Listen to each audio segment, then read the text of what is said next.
여러분, 세계에서 가장 사랑받는 뮤지컬을 꼽으라면 라이온 킹을 빼놓을 수 없겠죠. 그런데 그 화려한 무대 뒤에서 정말 누구도 눈치채지 못했지만 모두가 온몸으로 느낀 혁명이 있었습니다. 네, 바로 소리의 혁명입니다. 오늘은 바로 그 보이지 않는 혁신의 비밀을 한번 파헤쳐 보겠습니다. 자, 한번 상상해 보세요. 무대 위에서는요, 수천 마디가 뛰어다니는 거대한 혼돈이 펼쳐지다가도 순식간에 배우 한 명의 아주 작은 속삭임만 남는 극도의 고요함이 찾아옵니다. 이 극과 극을 오가는 소리들을 어떻게 저 멀리 2층 끝에 앉은 관객의 귀에까지 생생하게 전달할 수 있을까요? 이게 바로 모든 공연 음향 디자인의 핵심적인 그리고 아주 어려운 숙제입니다. 그래서 오늘 우리는요, 먼저 라이온 킹이 어떤 음향적 과제를 안고 있었는지부터 시작해서 이걸 풀기 위한 두 가지 기술, 하나의 음원과 다수의 음원이 어떻게 다른지 살펴볼 겁니다. 그리고 어떻게 선명함이라는 아주 단순한 철학 하나가 이 모든 문제를 해결하고 브로드웨이의 심장을 바꿔놓았는지 그 놀라운 여정을 쭉 따라가 보겠습니다. 자, 첫 번째 장입니다. 라이언 킹의 사운드 챌린지. 이 공연의 사운드는 단순히 소리를 크게 트는 것과는 차원이 다른 문제예요. 아주 복잡하게 얽힌 예술 작품을 관객에게 고스란히 전달하는 굉장히 섬세한 작업이죠. 라이온 킹의 사운드 시스템이 넘어야 할 산은 크게 세 가지였습니다. 첫째, 엘튼 존의 세련된 팝 음악이랑 막 심장을 울리는 아프리카 전통 음악.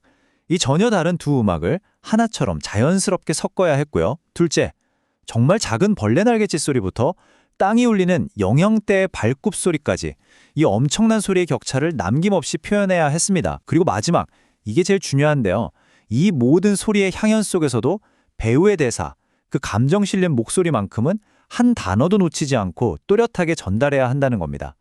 그러니까 이상적인 시스템이라는 건요, 자기 색깔을 내는 악기가 아니라 예술가의 의도를 100% 그대로 옮겨주는 투명한 번역가가 되어야 한다는 뜻이죠. 그럼 이 어려운 문제를 어떻게 해결했을까요? 여기서 현대 음향 기술의 아주 중요한 갈림길과 마주하게 됩니다. 바로 포인트 소스와 라인 어레이라는 소리를 내보내는 방식에 대한 두 가지 다른 철학의 대결이죠. 아주 쉽게 한번 비유를 들어볼게요. 포인트 소스는요, 마치 한 명의 실력 있는 성악가가 무대 중앙에서 노래하는 것과 같아요. 소리가 한 지점에서 나와서 아주 자연스럽게 사방으로 쫙 퍼져나가죠. 반면에 라인 어레이는 여러 사람이 한 줄로 길게 서서 다 같이 함성을 지르는 것과 비슷합니다. 소리를 저 멀리 특정 구역에 집중해서 보내기 위한 방식이에요. 이 둘의 가장 큰 차이는 문제 해결 방식에 있습니다. 라인 어레이는 스피커가 여러 개다 보니까 각각에서 나온 소리가 공기 중에서 미세하게 서로 부딪히면서 선명도가 약간 흐려지는 문제를 태생적으로 갖고 있어요. 그래서 DSP라는 아주 똑똑한 컴퓨터 두뇌를 이용해서 이 문제를 나중에 보정하는 방식을 씁니다. 하지만 포인트 소스는 생각이 좀 달라요. 애초에 문제가 생기지 않도록 스피커 하나를 물리적으로 완벽하게 만들어서 소리의 간섭을 원천적으로 차단하는 데 집중합니다. 즉, 문제를 디지털 기술로 수선할 것이냐, 아니면 애초에 완벽한 제품을 만들 것이냐, 바로 이 철학의 차이입니다. 바로 이 지점에서 라이언 킹의 새로운 선택, KB2 오디오가 등장합니다. 이 회사는 단순히 스피커를 잘 만드는 곳이 아니에요. 소리의 순수함에 대한 아주 확고한 철학을 가진 집단이라고 할 수 있습니다. KB2의 핵심 철학은 이 한 문장이 전부 다 설명해줍니다. 선명도가 거리를 결정한다. 이게 무슨 말이냐면요, 기존에는 소리를 멀리 보내려면 그냥 스피커를 많이 달아서 힘으로 밀어붙이는 게 일반적이었어요. 근데 KB2는 이렇게 묻는 거죠. 글씨가 잔뜩 번진 편지를 멀리 보낸다고 해서 그 내용이 잘 보일까요? 소리도 똑같다는 겁니다. 시작하는 지점의 소리가 수정처럼 맑고 왜곡이 하나도 없다면 그 순수한 정보는 훨씬 더 멀리까지 명확하게 전달된다는 거죠. 정말 발상의 전환이죠? 이런 철학은 그냥 말이 아니라 구체적인 기술로 구현됩니다. 스피커, 앰프, 프로세서를 처음부터 하나의 완벽한 시스템으로 설계하고요. 디지털 보정에 의존하기보다는 스피커 자체의 물리적 성능을 극한까지 끌어올립니다. 그리고 정말 필요한 부분에만 독자적인 하이브리드 기술을 써서 신호를 억지로 고치는 게 아니라 원본 그대로를 완성시키는 거죠. 자, 그럼 이 대단한 이론이 진짜 현실에서, 그것도 브로드웨이의 심장부에서 어떻게 적용됐는지 한번 보시죠. 바로 라이언 킹이 20년 넘게 공연되고 있는 민스코프 극장 이야기입니다. 1621. 이 숫자가 정말 중요합니다. 왜냐하면 브로드웨이에서도 손꼽히는 대극장이거든요. 바로 이곳에 포인트 소스 시스템을 설치했다는 건, 포인트 소스는 뭐 작은 클럽에나 어울리는 시스템이라는 업계의 오랜 편견에 정면으로 도전장을 내민 거나 마찬가지였습니다. 그리고 여기서 이 포인트 소스 시스템의 진짜 가치가 드러납니다. 뮤지컬 배우들은 보통 만일의 사태에 대비해서 주 마이크랑 예비 마이크 두 개를 차거든요. 기존 방식은 이 두 신호를 기계 안에서 합쳤는데 이때 미세한 시간차 때문에 목소리가 좀 부자연스러워지는 문제가 있었어요.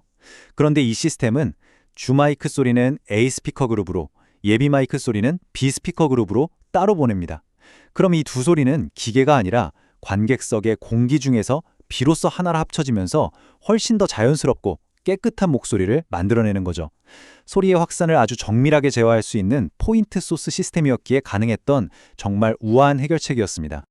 자, 이제 마지막 장입니다.